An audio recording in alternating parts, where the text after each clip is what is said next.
رسول اللہ صلی اللہ علیہ وسلم کے پاس ایک دیہاتی آیا اور اس نے اپنی خواہش کا اظہار کیا کہ ایسے کلمات سکھا دیجئے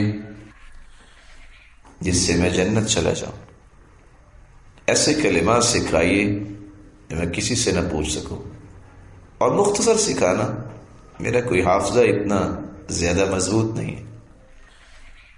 آپ نے فرمایا کہو سبحان اللہ والحمد للہ ولا الہ الا اللہ واللہ اکبر ولا حول ولا قوة الا باللہ العلی العظیم۔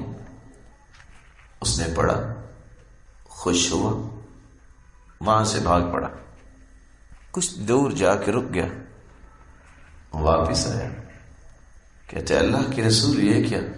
سبحان اللہ، اللہ تو پاک ہے، یہ تو اللہ کے لیے، میرے لیے کیا ہے؟ والحمد للہ، ساری تعریفیں اللہ کے لیے ہیں، یہ بھی اللہ کے لیے، میرے لیے اس میں کیا ہے؟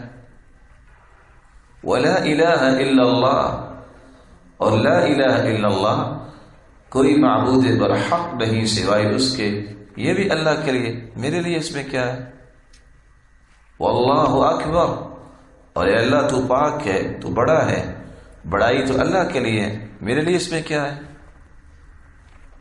ولا حول ولا قوة الا باللہ، اس کی توفیق کے بغیر انسان نیکی نہیں کر سکتا، برائی سے نہیں بچ سکتا، یہ بھی اللہ تعالیٰ کی ہی بڑائی بیان ہوئی، میرا اس پہ کیا ہے؟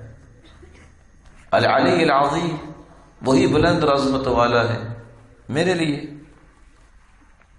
فرمایا کہو اللہم اغفر لی وارحمنی وارزقنی، اے اللہ مجھے معاف فرما، مجھ پہ رحم فرما، مجھے حلال اور وافر رزق عطا فرما۔ وہ پھر چلا، پھر رک گیا، واپس آ کے کہتا ہے اللہم اغفر لی، اللہ مجھے معاف فرما، یہ تو اس کا کام ہے، معاف کرے نہ کرے، میرے لیے۔ وارحمنی، رحم فرما، وہ کرے نہ کرے، ہم کیسے کروائیں، میرے لیے کیا ہے؟ وارزقنی، مجھے رزق دے، وہ دے یا نہ دے اس کی مرضی ہے، میرے لیے کیا ہے؟ تو رسول اللہ صلی اللہ علیہ وسلم نے فرمایا نہیں، جب تم یہ کہتے ہو اللہم اغفر لی، تو اللہ فرماتی ہے قد فعلت، جاؤ میرے بندے، میں نے تجھے معاف کر دیا۔ وارحمنی، اے اللہ مجھ پہ رحم فرما، اللہ فرماتی ہے قد فعلت، میرے بندے میں نے تجھ پہ رحم کر دیا۔